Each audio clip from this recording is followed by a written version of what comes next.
Welcome back to First Verse with Steve and Marissa. Boo. All right. We're in Numbers chapter 31. It's titled Vengeance on the Midianites. There it is. Okay. All right, 31 verse 1. The Lord said to Moses, "Take vengeance on the Midianites for the Israelites. After that, you will be gathered to your people." So Moses said to the people, "Arm some of your men to go to war against the Midianites and to carry out the Lord's vengeance on them. Send into battle 1,000 men from each of the tribes of Israel." So 12,000 men armed for a battle. 1,000 from each tribe were supplied from the clans of Israel. Moses sent them into battle, 1,000 from each tribe, along with Phinehas, son of Eleazar the priest, who took with him articles from the sanctuary and the trumpets for signaling. Cool.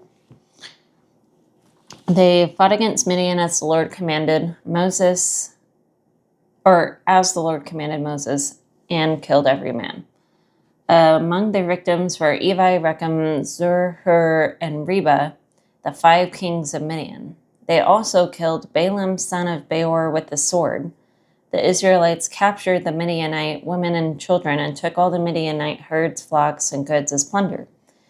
They burned all the towns where the Midianites had settled, as well as their camps.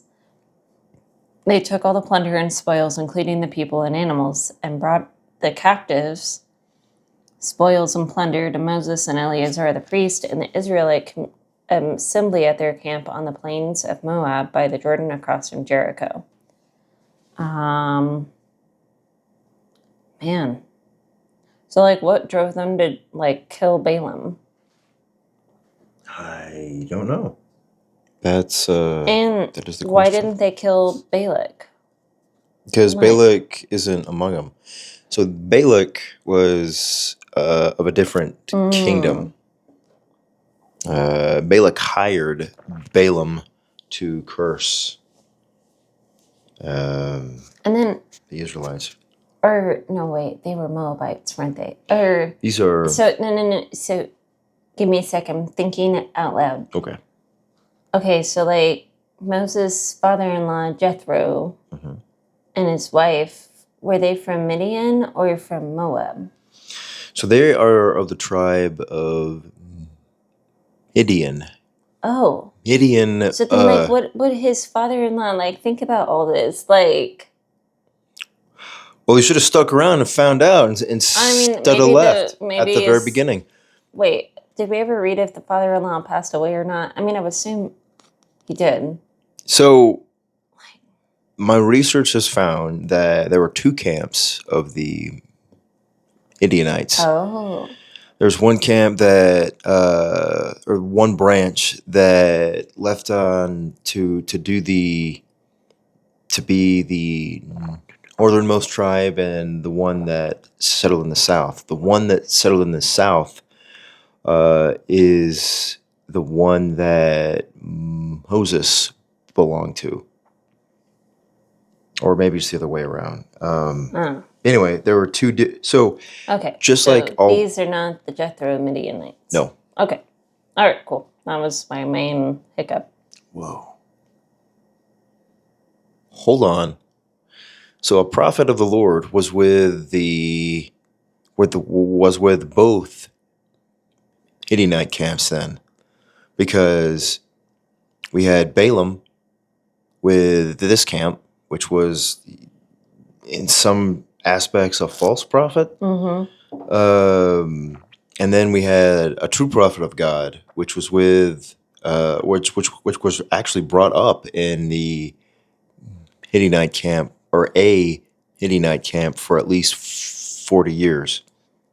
I'm going to have to look into that. That's next time on First Verse. Okay.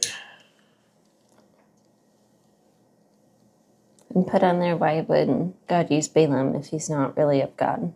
Okay. Because we got to figure that out. The only note I've got so far is saying that the Midianites were a nomadic people who descended from Abraham and his second wife, Keturah. The land of Midian lay to the far south of Canaan, but large bands of Midianites roamed many miles from their homeland, searching for grazing areas for their flocks. Such a group was near the Promised Land when the Israelites arrived. When Moses fled from Egypt, he took refuge in the land of Midian. His wife and father-in-law were Midianites. Despite his alliance, the Israelites and Midianites were always bitter enemies.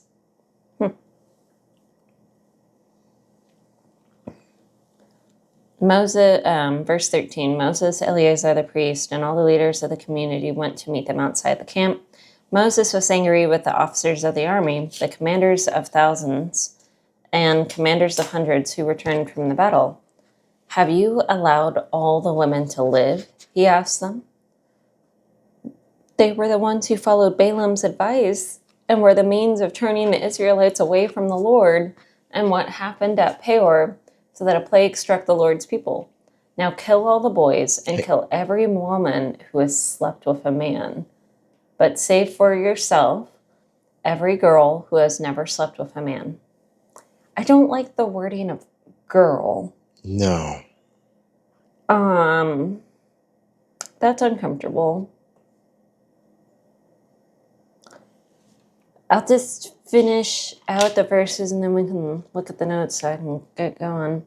All of you who have killed anyone or touched anyone who was killed must stay outside the camp for 7 days. Because remember, if they touch a dead person, they are considered unclean until they are made clean by the purification ritual.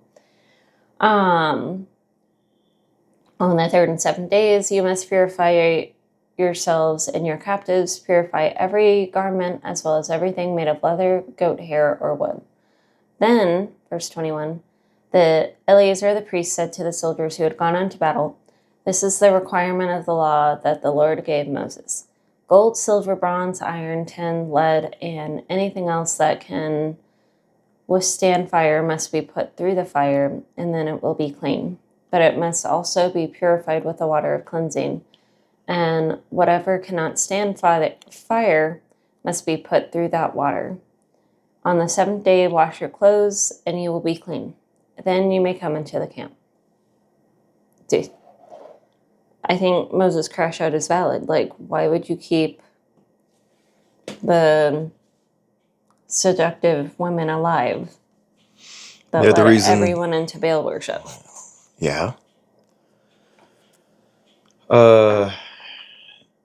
It's possible that they kept the younger girls alive to.